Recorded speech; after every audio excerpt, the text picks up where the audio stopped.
안녕하세요. 성수쌤입니다. 자, 이번 시간 우리 2022년 8월 6일 시행한 전산회계 1급 이론 해설 강의를 진행하도록 하겠습니다. 자, 이 103회 전산회계 1급 기출문제는 조금 특이한 점이 있었죠. 우리가 코로나 시국 때문에 전산회계 1급에 대해서 특별회와 본회차 나누어서 2회에 걸쳐 시험을 봤는데 이 103회 시험부터는 다시 원래대로 원상태로 전산회계 1급 한 해만 시험을 보는 걸로 좀 바뀌었죠.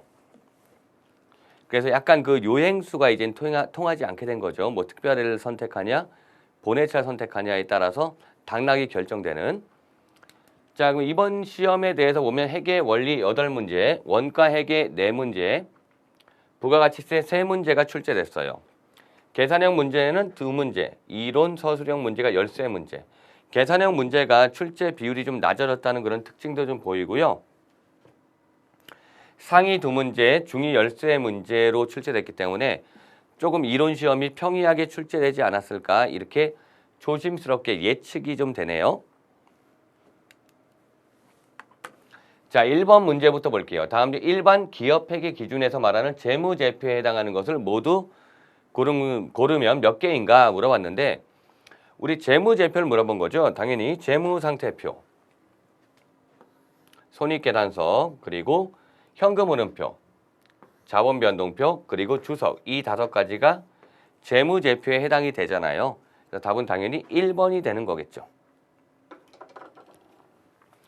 나머지 이 재무제표 이외의 표들 뭐 예를 들어 여기는 수익금액 조정 명세서, 제조원가 명세서, 뭐 주주명부, 합계 잔액시산표는 재무제표에 해당하지 않겠죠.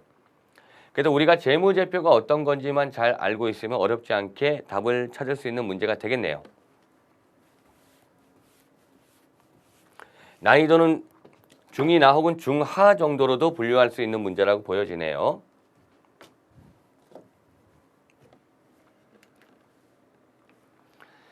자, 2번. 다음 자료는 2022년 12월 31일 현재 재무상태표의 각 계정의 잔액이다.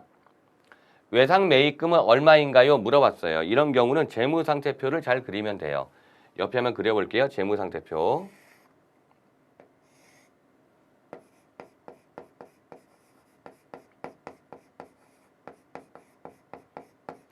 계정 과목을 다 쓸 필요까지는 없고요. 그냥 금액만 쓰면 되겠죠. 자산을 차변에, 부채를 대변, 자본을 대변에 옮겨볼게요. 보통 예금, 외상매출금 자산이니까 30만 원, 70만 원 이렇게 옮길 수가 있고요. 외상매입금을 모르네요. X라고 표현을 할게요. 그리고 미지급금이 부채 15만 원. 자본금, 자본이죠. 대변 쪽에 30만 원. 이익잉여금 자본이죠. 대변 쪽에 10만 원. 이렇게 해놓으면은 차변합계는 100만 원이 되고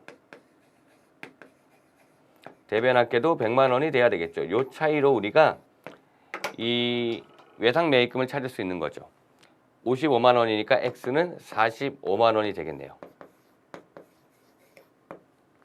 그래서 이 문제는 답이 1번이 되는 거겠죠. 계산 문제지만 어렵지 않게 우리가 풀 수 있다는 거 뭐 확인해 볼 수가 있는 그런 문제가 되겠어요.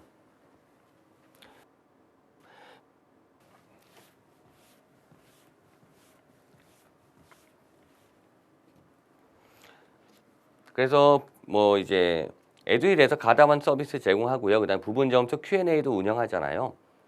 제가 그날 이 전산 세무회계 시험이 있는 날은 웬만하면 일정을 잡지 않거든요. 그래서 그날은 제가 뭐 어디 놀러 가지도 않고 좀 대기를 해요. 그래서 답변을 좀 바로바로 최대한 빨리 달아드리려고 노력을 하는데 전산회계 1급의 경우에는 이론이 잘 봤다는 분들 많이 좀 보이시더라고요. 예. 그러니까 이론이 그렇게 어렵지 않았을 거다 이렇게 생각이 좀 드네요. 3번 문제는 난이도 상으로 배치했고요.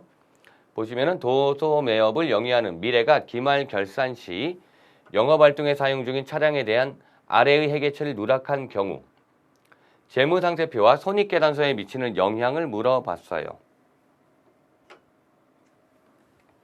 그러니까 차변의 감가상각비 100만 원, 대변의 감가상각 누계 100만 원 이 분계를 누락했다. 그러면 이런 효과가 나타나겠죠. 비용이 안 잡혔으니까 비용이 과소 계상된 거죠. 비용이 과소. 비용이 가소하면 이익이 과대 계상된 거죠. 이익이 과대 계상되면 자본 역시 이익여금이 되니까 이익은 자본이 과대 계상된 거죠. 감가상각 누계액은 자산 차감이니까 자산이 차감되지 않았다는 의미로 자산이 과대 계상된 거예요. 그러니까 이런 문제는 이렇게 여러분들이 체크를 해주시고요. 그러면은 재무상태표에 자산이 과대 계상된 건데 이 자산이 당연히 보시면은 차량이니까 비유동 자산이죠. 비유동 자산이 과대 표시. 유동이니까 1번은 답이 아니고요. 자, 그 다음에 손익계란서 이익이 100만 원 과대. 그러니까 3번은 답이 되겠네요. 4번은 이익이 100만 원 과대. 그럼 둘 중에 어떤 거냐? 여기에 대한 감가상각비는 판관비에 해당되죠. 영업활동에 해당되는 차량. 이거 판관비. 그러니까 요 감가상각비가 판관비니까 영업이익에 영향을 주겠죠. 그래서 영업이익이 100만 원 과대가 답이 되겠네요. 답은 3번이 돼요. 4번이 답이 안 되는 건 영업외 수익이 아니잖아요. 이 판관비가. 그래서 이 감가상각비가 답이 그래서 3번만 된다. 그런 면에서는 좀 까다로움이 있다.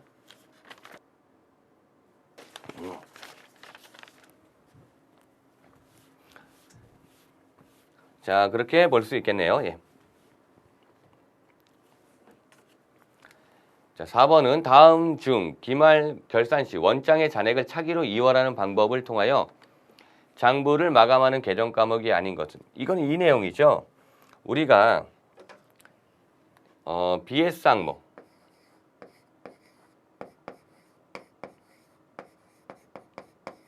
다시 말해 자산 부채 자본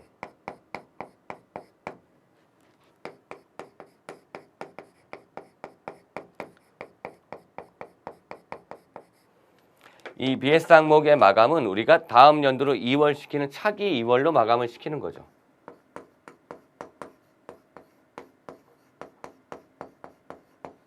반면에 IS 항목, 그러니까 손익이죠. 수익과 비용.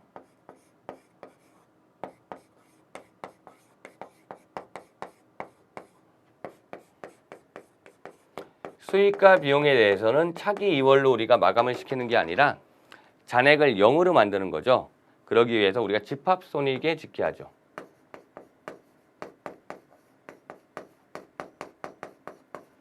기초회계 거의 마지막 부분에서 좀 설명을 드리는 내용인데요. 그렇다면 여기서 선수금, 부채, 개발비 자산, 저장품 자산 이 1, 3, 4는 차기 2월이 되는 거고 기부금이 비용이잖아요. 얘는 차기 2월이 되는 게 아니라 집합손익의 마감이 되는 거죠. 그래서 잔액이 0으로 만드는 거. 그게 IS 마감에 대한 설명이 되는 거겠죠. 답은 2번이 되겠어요.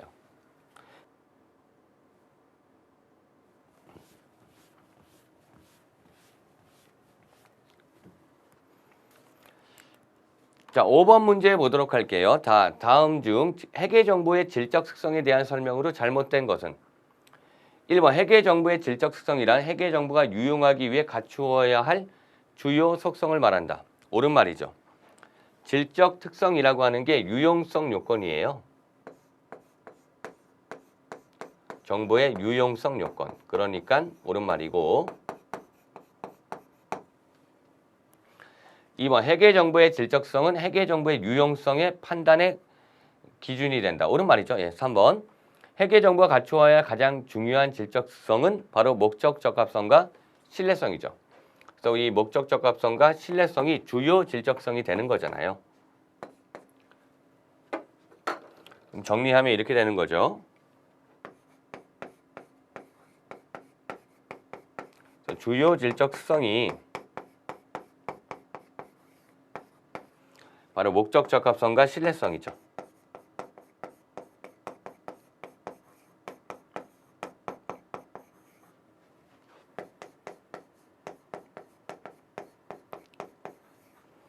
반면에 기타 질적성이 비교 가능성이죠.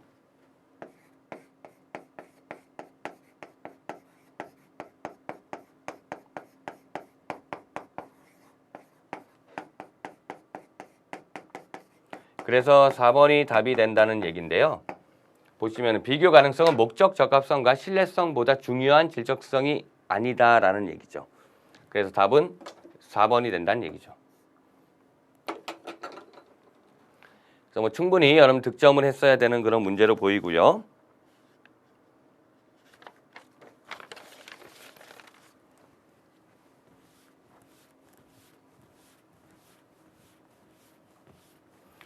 자, 6번 문제 확인해 볼게요. 다음 거래에 대한 회계 처리 시 나타나는 거래 요소의 결합관계를 아래의 보기에서 모두 고른 것은 단기 대여금 5만 원과 그에 대한 이자 1,000원을 현금으로 회수하였다. 분개해 볼게요. 차변에 현금이 5만 1,000원이 증가하겠죠. 대변에 단기 대여금 5만 원 감소.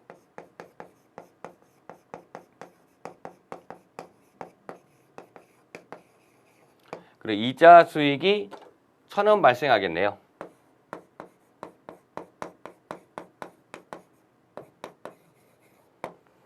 자, 이게 저 거래에 대한 분개. 어떻게 본다면 우리한테는 쉬운 분개가 될 수 있고요. 결합관계 물어봤죠? 현금이 차변에 있는 거 뭐예요? 자산 증가죠. 단기 대여금 자산이잖아요. 이게 뭐예요? 자산 감소죠.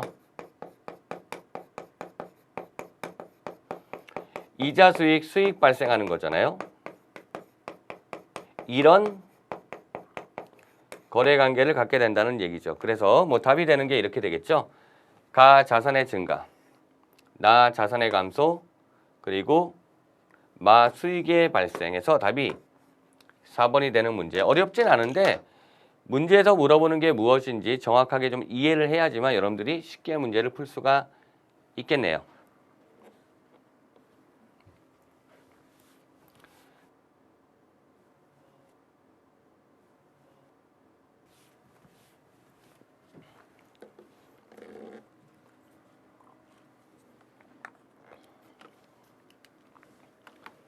자, 7번 문제는 자본에 대해 물어보네요. 가장 옳지 않은 것을 물어봤어요. 찾아보면 1번 자본은 기업의 자산에서 모든 부채를 차감한 후에 자녀 지분, 옳은 말이고요. 2번 잉여금은 자본 거래에 따라 이익잉여금, 손익거래에 따라 자본잉여금 구분된다. 답이 2번. 자본 거래에 따라 나타나는 잉여금은 자본잉여금이 되는 거죠. 반면에 손익거래에 따라 발생하는 잉여금은 그러니까 이익잉여금이 되는 거예요. 둘이 위치가 바뀌었네요. 나머지 보기들도 좀 볼게요. 3번 주식을 발행하는 중 주권의 액면 금액을 초과하여 발행한 금액을 주식 발행 초과금이라 그러겠죠. 4번 주식으로 배당하는 경우 주식 배당, 발행 주식의 액면 금액을 배당액으로 하여 자본금이 증가하고 이익잉여금이 감소하는 회계 처리한다. 주식 배당이 우리가 뭐예요? 미처분 이익잉여금이 자본금 되는 거래니까 이익잉여금이 감소하고 그 다음에 자본금이 증가하겠죠. 나머지 보기들도 다 중요한 문구고요. 2번이 답이 된다는 얘기예요. 중상 정도는 될 것 같긴 해요. 문제는.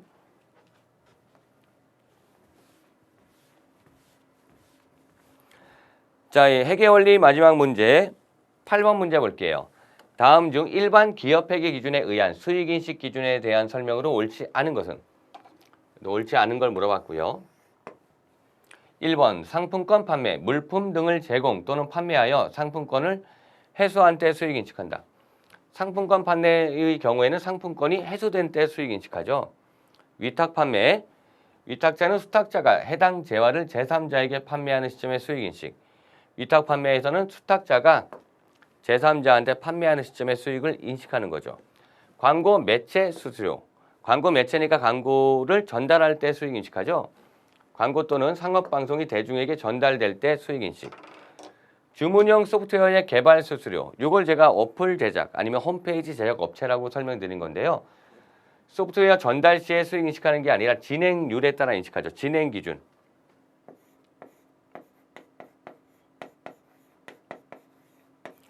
진행 기준에 따라서 수익 인식한다는 얘기죠. 그 답이 4번이 답이 돼요. 그래서 전체적으로 본다면 여기가 회계 원리 내용인데 뭐 평이하다 이렇게 말할 수 있는 부분이네요. 예.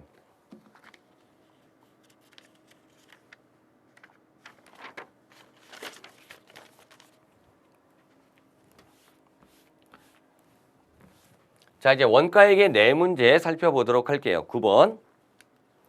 원가 및 비용의 분류 중 제조 원가에 해당하는 것은 제조 원가를 물어본 거네요. 제조 원가니까 어디예요? 공장에서 발생한 원가죠.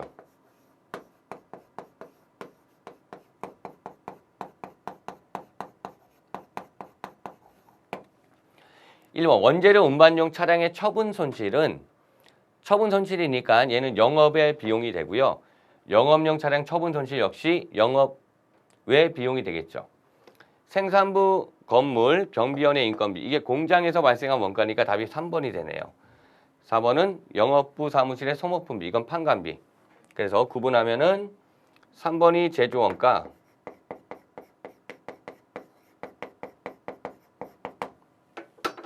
1번과 2번은 손실 나오는 거 보니까 얘는 영업의 비용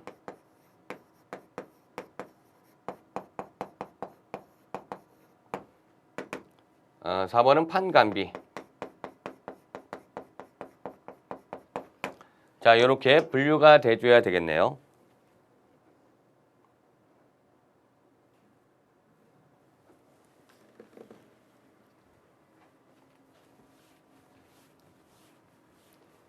자, 그 다음 10번 문제를 보시면은 얘도 쉬운 문제.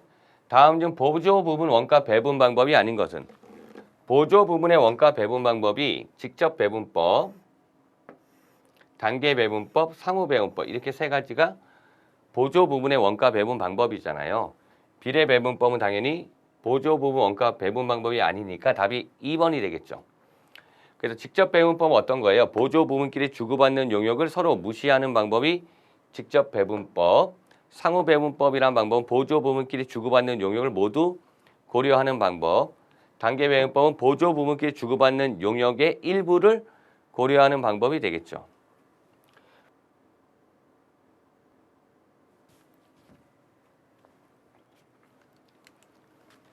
자, 11번 단기 제품 제조 원가. 여기 있는 자료를 좀 우리가 옮겨 볼게요. 근데 자료가 간단해요. 제품 계정만 그리면 될 것 같아요. 제공품도 그려볼까요? 제공품 계정, 제품 계정.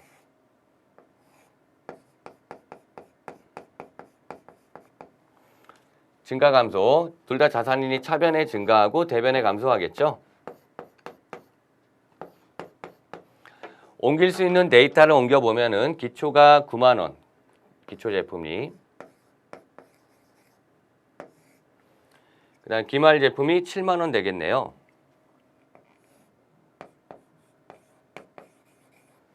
그 다음에 매출 원가가 130만 원.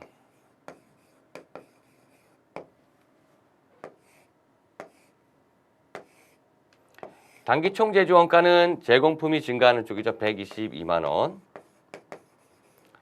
단기 제품 제조 원가라고 하는 게 이 제공품의 여기 감소 부분, 이 부분 혹은 얘가 넘어가는 거니까 제품의 이 부분이 되겠죠.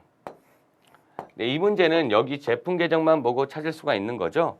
이 차이로 더해서 307만 원에서 9만 원 빼면 되니까 답은 122만 8천 원 되겠네요. 128만 원이 되겠네요.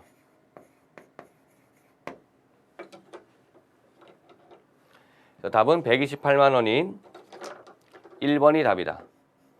그러니까 비교적 쉽게 답을 찾아낼 수 있다라는 얘기예요. 11번 문제 역시.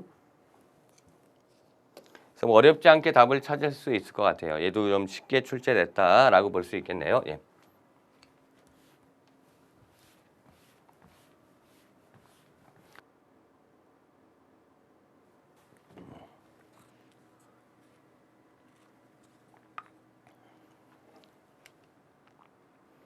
원가액의 마지막 문제는 공손에 대해 물어봤는데요. 공손은 사실 이 부분이 거의 출제된다 보시면 되죠. 그래서 공손의 경우에는 불량품인데 불합격품.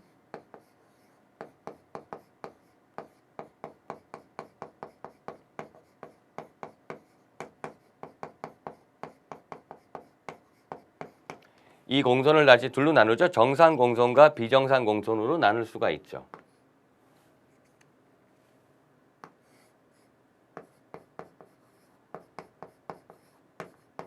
정상 공손과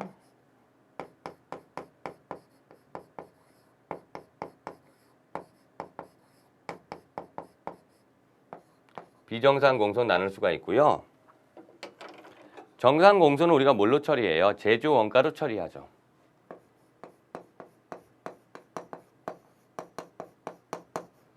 비정상 공손은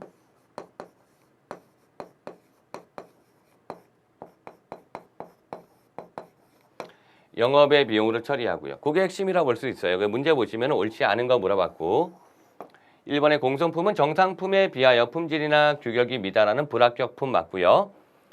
공손품은 원재료의 불량, 작업자의 부주의 등의 원인에 의해 발생한다 옳은 얘기고요. 3번 정상 공손이란 효율적인 생산 과정에서 발생하는 공손. 그래서 이 정상 공손에 대해서는 원가성이 있다 이렇게 표현하죠.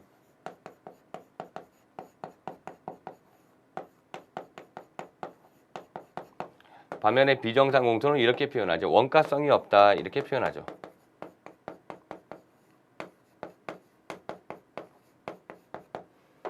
뭐 이런 내용들 뭐 정리하면 되겠네요. 이런 내용들을.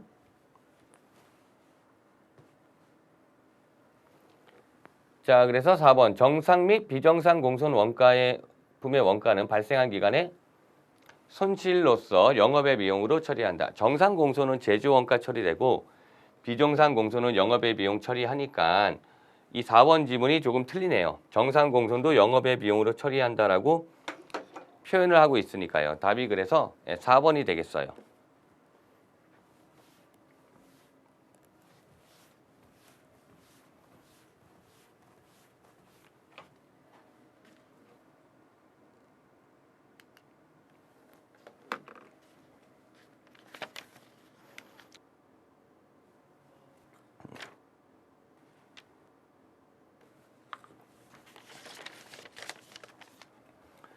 자, 부가가치세 문제 보도록 할게요. 13번.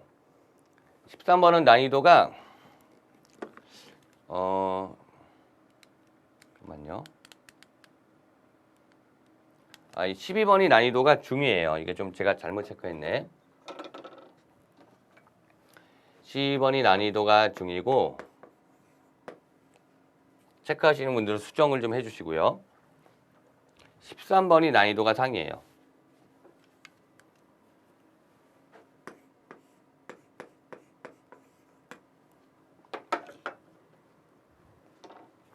왜 그런지를 볼게요. 왜 그러냐?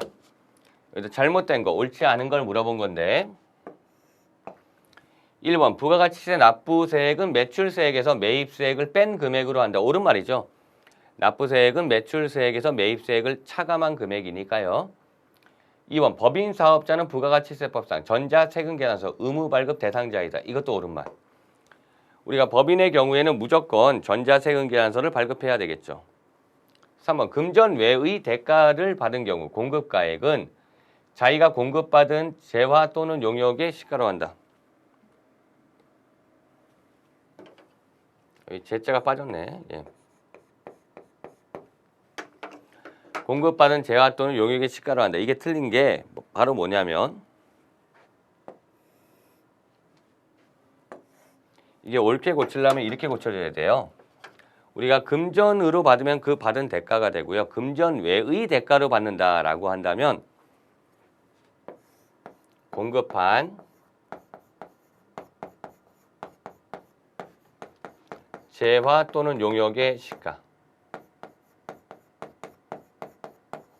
그러니까 어디가 틀린지 아시겠어요? 공급받은 게 아니라 바로 공급한 재화의 혹은 용역의 시가가 된다. 공급한 거를 기준한다는 거죠. 그래서 좀 까다롭다는 거지. 이 문제가. 4번 볼까요? 부가가치세는 납세 의무자와 담세자가 다를 것을 예정하고 있는 세목에 해당한다. 그러니까 우리가 부가가치세를 간접세라고 얘기하는 거죠.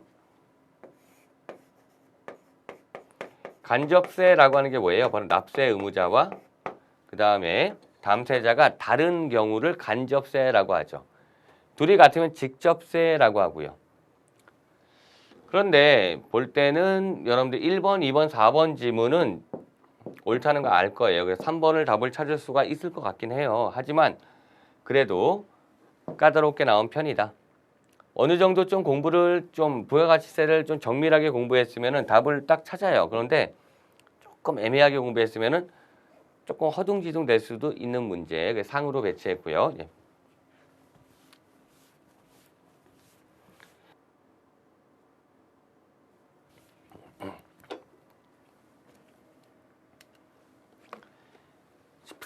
자, 14번은 다음 중 부가가치세법에 따른 재화 또는 용역의 공급 시기에 설명으로 옳지 않은 것. 공급 시기는 중요하니까 어느 정도의 정리가 되어 있어야 되는데요.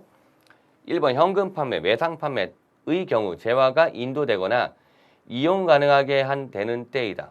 그렇죠. 그래서 만약에 이동이 가능하면 인도된 때, 이동이 불가능하면 이용 가능하게 되는 때. 보통 여기 이용 가능하게 되는 때가 부동산이 많죠.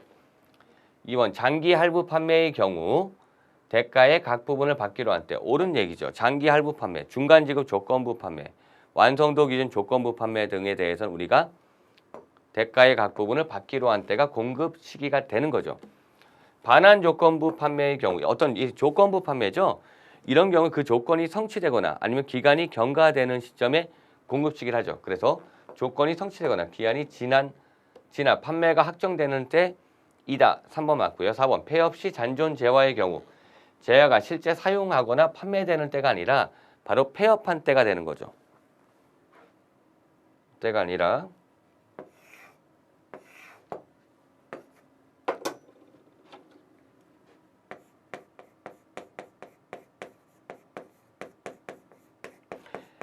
폐업하는 때 이 시점이 바로 공급 시기가 되는 거죠.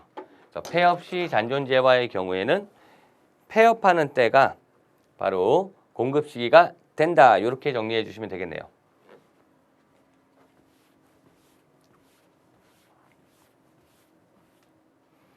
자, 15번 문제 볼게요.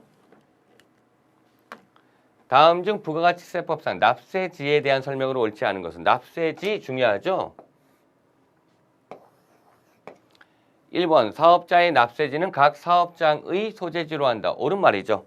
원칙상 사업장 소재지가 납세지가 되는 거죠. 2번 제조업의 납세지는 최종 제품이 완성되는 장소를 원칙으로 한다. 옳은 말이죠. 제조업은 최종 제품이 완성되는 장소를 납세지로 하는 거죠. 다만 좀 여기 예외 규정이 있죠.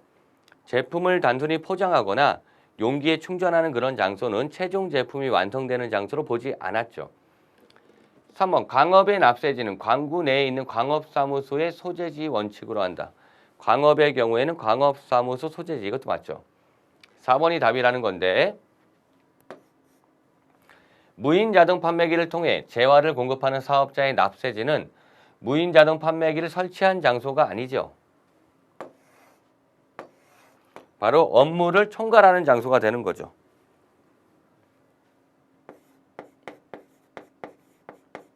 업무를 총괄하는 장소, 여기가 납세지가 되는 거죠.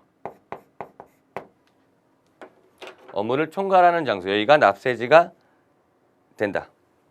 답이 4번이 되는 거예요.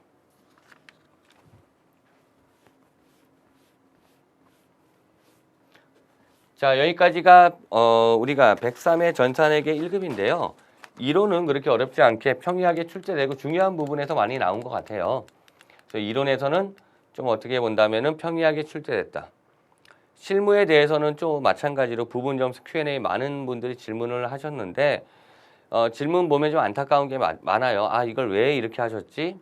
이걸 왜 이렇게 실수하지? 이런 것들이 좀 많았는데 자, 그 실무에서 또 얘기를 따로 해보도록 하고요. 다시 한번 보시면은 계산형 문제가 2문제밖에 나오지 않았기 때문에 전체적으로 계산 문제가 거의 없으니까 좀 이런 부분에서도 평이하다 말할 수가 있고요. 상해 문제가 또 2문제밖에 안 되기 때문에 평이하다. 102회의 본회차보다는 103회가 좀 더 쉽게 나왔다. 이렇게 볼 수가 있고요. 다시 한번 문제를 보시면 1번은 재무제표 물어보는 문제. 득점이 돼야 되겠죠.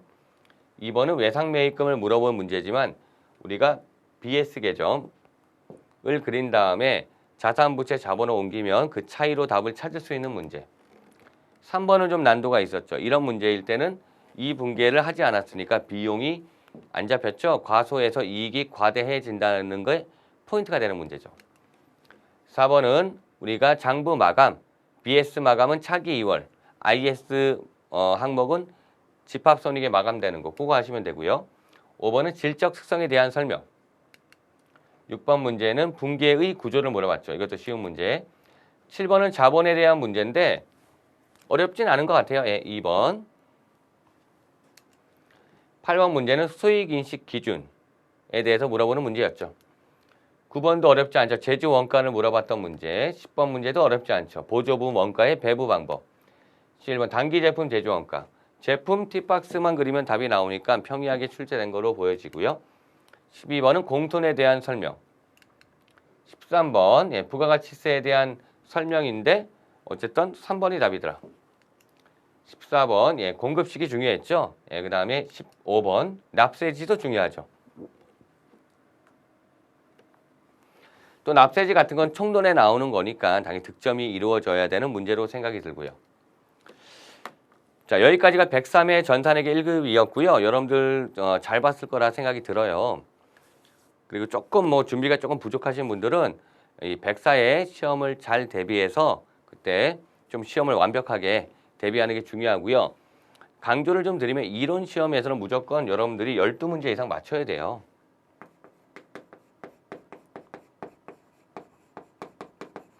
최소 12문제 이상 득점을 할 것. 그래야 매우 유리하니까 24점을 얻잖아요, 이론에서.